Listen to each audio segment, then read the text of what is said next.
नमस्कार, मैं हूं अंचित शर्मा और आप सभी का रियासी अपडेट्स में स्वागत है। न्यू कोविड कंट्रोल मेजर्स में जो दुकानों को 50% खोलने का फैसला लिया गया था, उसके बाद जिला प्रशासन रियासी द्वारा अल्टरनेट डेज पर दुकानें खोलने का आर्डर निकाला गया। हफ्ते के 3 ही दिन अब रियासी के बाज़ारों में दुकानें खुल सकती हैं, लेकिन काउंसलर वार्ड नंबर 12 और भाजपा वर्कर अमित शर्मा इसके विरोध में दिख रहे हैं, इसकी खिलाफत कर रहे हैं। आइए जानते हैं कि आखिर उनका क्या कहना है इसको लेकर और क्या वो चाहते हैं। सर, स्वागत है आपका रियासी अपडेट्स में।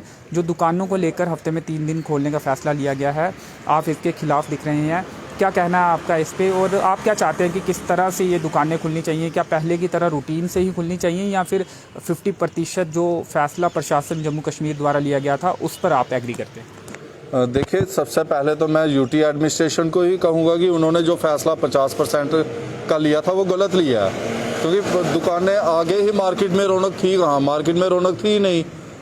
पिछले 4 महीने से शादियाँ बंद, उससे पहले मार्केट में खोलने की इजाज़त मिली थी। अब 4 महीने बाद शादियों का सीज़न आया है, तो दुकानदार को यही उम्मीद थी कि शादियों के सीज़न में हमारा सामान बिकेगा, लोग आएंगे, शादियों की परचेजिंग करेंगे वगैरह वगैरह। लेकिन अब फैसला आ गया कि 50% दुकानें बंद। और जम्मू में देखिए, अलग जब यूटी एडमिनिस्ट्रेशन निकाल रही है तो हर जगह फिर एक ही कानून निकाले। जम्मू में अलग, जम्मू डिस्ट्रिक्ट में अलग, रियासी एडमिनिस्ट्रेशन अलग से निकाल रही है। जम्मू में अगर आप देखेंगे, स्ट्रीट वेंडर्स को कोई पाबंदी नहीं है, वो काम कर सकते हैं, है ना। सब्जी वाले काम कर सकते हैं रोज़ाना, फ्रूट मंडी खुली रहेंगी रोज़। तो हम यही चाहते हैं कि अगर वहाँ पर ऐसा फैसला है तो रियासी में भी आखिर स्ट्रीट वेंडर्स जो हैं, रेडी फड़ी वालों का क्या कसूर है? वो आदमी आगे ही 100 रुपया 200 रुपया दिहाड़ी का कमाता है। अगर 200 रुपया भी उसका मर जाएगा तो वो आदमी अपना जीवन कैसे गुजारेगा? क्योंकि आगे ही गवर्नमेंट ने उन लोगों को स्टैंड करने के लिए 10-10 हज़ार रुपये का लोन दिया था, फैसिलिटी दी थी गवर्नमेंट ने उनको कि आप लोन लीजिए, अगर आपका काम धंधा बंद हो गया है तो अगर उसकी वजह से कोई परेशानी है हम आपको पैसे देते हैं, और उसी में से उनको वो इंस्टॉलमेंट देता है 500-1000 रुपया। लेकिन जब आप उसका काम बंद कर देंगे, जैसा फैसला हमारी एडमिनिस्ट्रेशन ने लिया है, उस हिसाब से तो महीने में 12 दिन दुकानें खुलेंगी, क्योंकि 3 दिन हफ्ते के दे रहे हैं, सोमवार, बुधवार और शुक्रवार। अगर 4 दिन दुकानें खुलेंगी, 3 दिन और हफ्ते में, महीने में हो गई 12 दिन या 13 दिन या 14 दिन। 13 दिन में वो आदमी क्या कमाएगा? कुछ नहीं कमा पाएगा। दुकानदार ने आगे ही लोन लिए थे, जब उनकी लिमिट्स हैं जो बैंक से ली हुई हैं, आगे ही वो कर्ज में डूबा हुआ था। पिछला साल गवर्नमेंट ने किसी को कोई फैसिलिटी नहीं इस चीज़ में दी, क्योंकि 3-3 महीने स्कूल वालों के गाड़ियों की इंस्टॉलमेंट्स गवर्नमेंट ने बंद की थी। उसके बाद स्कूल तो पूरा साल बंद रहे, स्कूल वालों को भी परेशानी रही। अब मैं एडमिनिस्ट्रेशन जो हमारी यूटी की है या सेंट्रल गवर्नमेंट है हमारी, हम उनसे कहेंगे कि पहले तो आप लोगों के लोन माफ़ कीजिए, या उनके लोन फ़िलहाल के लिए इंटरेस्ट वगैरह बंद कीजिए। तो ये सारी चीज़ें हैं। मार्केट आप बंद कर देंगे, म्युनिसिपल लिमिट ही क्यों? जब आपने बंद करना है, कोविड तो हर जगह फैल रहा है, तो म्युनिसिपल लिमिट क्यों? ये तो छोटी छोटी म्युनिसिपल कमेटीज़ हैं या कौंसल्स हैं। मेन जहाँ पे कोविड चल रहा है, जम्मू में है, जहाँ पर या श्रीनगर में है, आप कॉरपोरेशंस को बंद कीजिए, कॉरपोरेशन की लिमिट्स में बंद कीजिए। उसके बाद अगर किसी डिस्ट्रिक्ट में फैलता है तो फिर आप डिस्ट्रिक्ट एडमिनिस्ट्रेशन को बोलिए कि आप बंद कीजिए। जब यहाँ पे केसेस है नहीं, रियासी में कोई केस है नहीं, जो केसेस आ रहे हैं वो आ रहे हैं कटरा में, वो भी टूरिस्ट जो आ रहा है मैक्सिमम। तो आपने उस हिसाब से रखिए कि टूरिस्ट आए, वो पहले टेस्ट करवा के यहाँ पे आए, अगर उसके पास नेगेटिव रिपोर्ट है तो वैसे आइए। तो ये चीज़ें, यही हमारी डिमांड है कि दुकानदार को दुकान खोलने दी जाए। आप एडमिनिस्ट्रेशन का काम है कि जनता को अवेयर करेगी, विदाउट मास्क जो है वो यहाँ पर ना आए। कोविड की गाइडलाइंस जितनी हैं, SOPs हैं, उनको फॉलो करिए। ये हम कहना चाहेंगे, सोशल डिस्टेंसिंग का फॉलो करिए, गाड़ियों में सोशल डिस्टेंसिंग का फॉलोअप हो, तो मुझे लगता है हर कोई आराम से अपना काम कर पाएगा और अपना रोज़गार जो है वो सही तरीके से चला पाएगा। अब ये जो 50% कहें या फिर 3 दिन हफ्ते के, तो ऐसे में क्या लगता है, क्योंकि कुछ लोग इस पर सवाल भी उठा रहे हैं कि अगर कम दिन दुकानें खुलेंगी तो कहीं ना कहीं भीड़ ज़्यादा जुटेगी, जिससे जिस चीज़ के लिए ये किया जा रहा है कहीं ना कहीं वो ज़्यादा होगी। सर, इससे जनता भी परेशान रहेगी और दुकानदार भी परेशान रहेगा, क्योंकि सोमवार को दुकान खुलती है, मंगलवार को नहीं खुलेगी, तो ऑटोमेटिकली बुधवार को ज़्यादा रश पड़ेगा, क्योंकि उनको पता है आने वाले अगले दिन भी दुकान नहीं खुलेगी। और जब शुक्रवार आप देखिएगा, शुक्रवार को उससे ज़्यादा भीड़ होगी, क्योंकि शनिवार भी बंद, इतवार भी बंद, 2 दिन बंद रहेगा तो आप देखना इससे रश ज़्यादा बढ़ेगा। और फिर जब सोमवार को खुलेगी तो धक्के पे धक्का लगेगा यहाँ पे। तो ये चीज़ें एडमिनिस्ट्रेशन। स्पष्ट तौर पर आपकी क्या मांग है, क्या पहले की तरह लगातार दुकानें खुलनी चाहिए? देखिए, हमारी यही डिमांड है, दुकानों को खुलने दिया जाए और रेगुलर बेसिस पे खुलने दिया जाए। यूटी एडमिनिस्ट्रेशन और डिस्ट्रिक्ट एडमिनिस्ट्रेशन ने ये आवाज़ ऊपर तक पहुंचानी चाहिए कि दुकानें रेगुलर बेसिस पे खुलती रहनी चाहिए, उससे कोई नुकसान नहीं है। कोविड की गाइडलाइंस जो हैं उनको फॉलो करना चाहिए जनता ने, उसके ऊपर इनको ज़्यादा ध्यान देना चाहिए। वो फैसिलिटीज़ अगर ये दुकानदारों को दे कि रेगुलर बेसिस पे खुले, तो मुझे लगता है हर कोई अपना जीवन जो है आराम से जी पाएगा। तो जो नाइट कर्फ्यू लगाया गया है कटरा और रियासी में म्यूनसिपल लिमिट्स में, उस पर क्या कहेंगे, क्या सही फैसला है? और कई लोग उस पर भी सवाल उठा रहे हैं कि रात को तो ज़्यादातर लोग ऐसे भी अंदर बैठते हैं, तो उस पर वो लगाने को कोई ज़्यादा फ़ायदा नहीं होने वाला। देखियो, वैसे तो ज़रूरत नहीं है, लेकिन हो सकता है वो शादियों का सीज़न है, तो वो देखते हुए चला हो कि आगे ही 50-50 बंदों की या 100 बंदों की गैदरिंग की परमिशन है। तो अगर ऐसा सोच के उन्होंने किया है कि लोग फालतू में फिर ना घूमें रात को, तो वो ठीक है। नाइट कर्फ्यू से किसी को ज़्यादा परेशानी नहीं हो पाएगी, क्योंकि दुकानदार का सीमें होती है 8 बजे 9 बजे 8 बजे तक दुकान बंद कर देते हैं, खासकर छोटे छोटे टाउन्स में। तो उससे इतनी ज़्यादा परेशानी नहीं है, लेकिन कम से कम दुकानें खुलने की परमिशन जो है वो मिलनी चाहिए और रेगुलर बेसिस पे खुलनी चाहिए। ये नहीं है कि आप हफ्ते में 3 दिन खोलिए, फिर दुकानदार का काम चल नहीं पाएगा और वो उसको परेशानी बहुत है।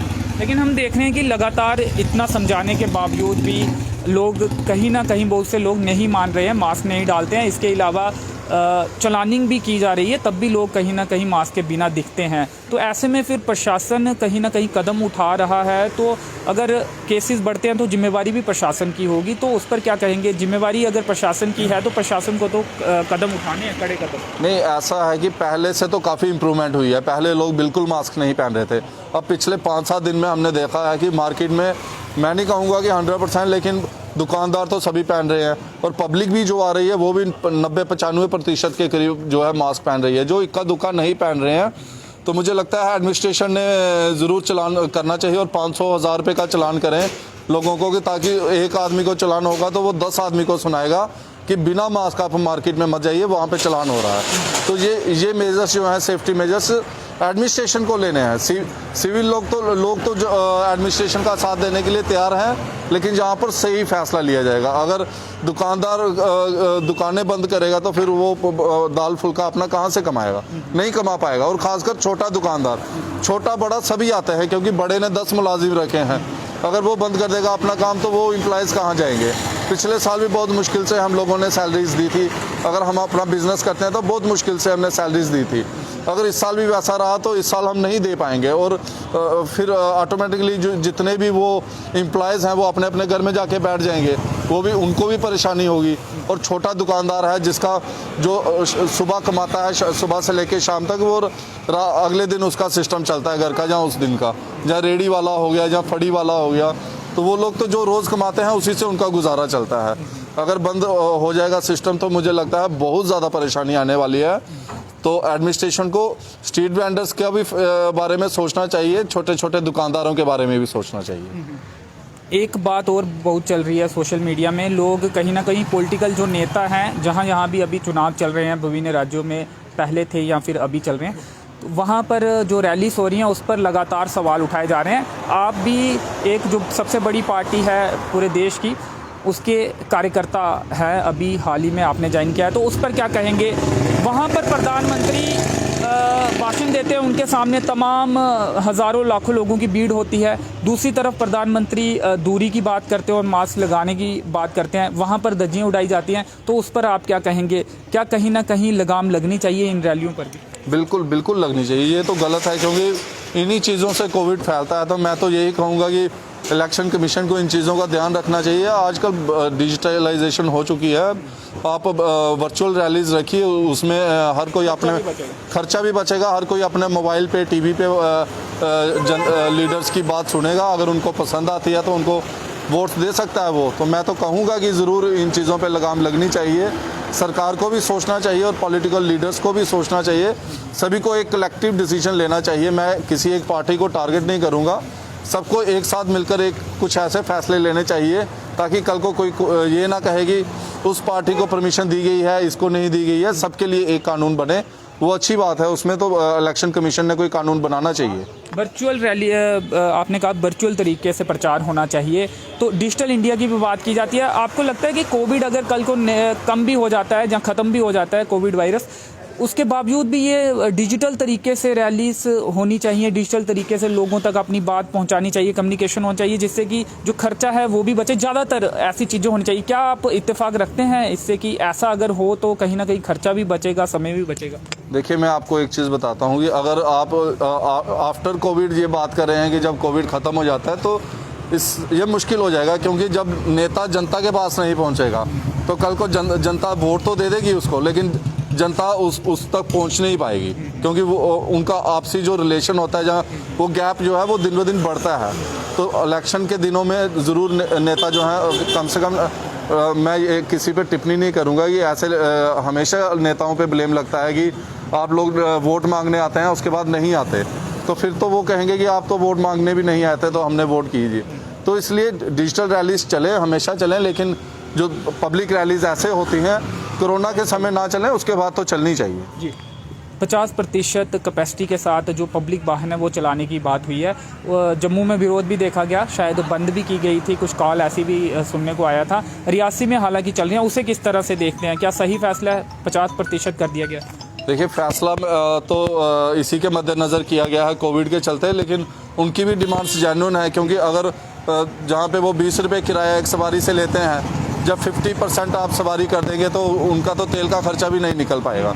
तो जब भी एडमिनिस्ट्रेशन कोई फैसला लेती है, पहले उन्होंने दोनों पक्ष सुनने चाहिए और दोनों का वो जो है डिमांड्स हैं वो सुननी चाहिए। उनका तो तेल का खर्चा भी नहीं निकलेगा तो उसका फ़ायदा क्या है?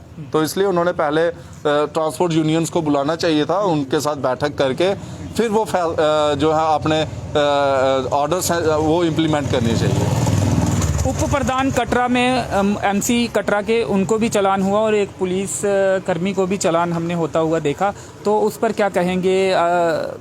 पुलिस को बड़े लोगों पर भी कार्रवाई करनी चाहिए? अगर सब पे करनी चाहिए, मैं तो यही कहूँगा कि सब पे करनी चाहिए। अब जब से उप प्रधान जी को हुआ तो हमने भी देखा, हम गाड़ी में भी आते हैं तो मैक्सिमम कोशिश ये रहती है कि हम गाड़ी में भी अपना मास्क पहन कर आएँ, जबकि सिंगल पर्सन गाड़ी में हो तो ऐसा कानून होना तो नहीं चाहिए सिंगल पर्सन के लिए।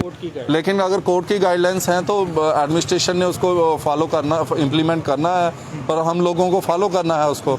तो मैं यही कहूँगा कि सबको पहनना चाहिए मास्क। तो काउंसलर भी आप हैं, रियासी के तमाम लोगों को क्या संदेश रहेगा आपका कोविड-19 को लेकर? सर, सबसे पहले तो मैं सभी दुकानदारों को संदेश देना चाहता हूं कि आप सभी यूनाइटेड हो जाइए। अगर एडमिनिस्ट्रेशन कोई ऐसा गलत फैसला लेती है तो सबसे पहले आपको अपनी एकता दर्शानी है। आप सब इकट्ठे होकर एडमिनिस्ट्रेशन के पास चलिए, हम आपके साथ चलेंगे और एडमिनिस्ट्रेशन से बात करेंगे।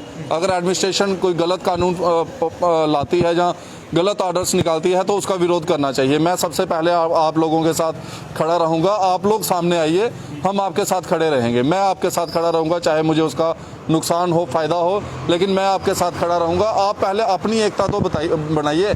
और आम आदमी की अगर बात करेंगे तो मैं सबसे कहूँगा कि प्लीज़ जो SOPs एडमिनिस्ट्रेशन बना रही है लोगों के लिए, जैसे कि मास्क पहनने के लिए, सैनिटाइजर्स यूज़ करने के लिए, सोशल डिस्टेंसिंग के लिए, इन चीज़ों का फॉलो करिए। ये सेफ्टी मेजर्स हम लोगों के लिए हैं, आप लोगों के लिए। अगर हम लोग इसका पालन करेंगे तो ज़रूर कोविड से बचाव होगा। जी, शुक्रिया, धन्यवाद। धन्यवाद। तो जो तमाम SOPs हैं उनका पालन करें, ये संदेश था। और इसके साथ ही इन्होंने कहा कि अगर कोई गलत फैसला लिया जाता है जो दुकानदारों के, व्यापारियों के खिलाफ होता है, तो अमित शर्मा जो कि काउंसलर हैं और भाजपा कार्यकर्ता हैं, वो सबसे पहले इसका विरोध करेंगे। तो फिलहाल इस इंटरव्यू में इतना ही। मेरे सहयोगी नरेश भगत के साथ मुझे दीजिए अनुमति। धन्यवाद।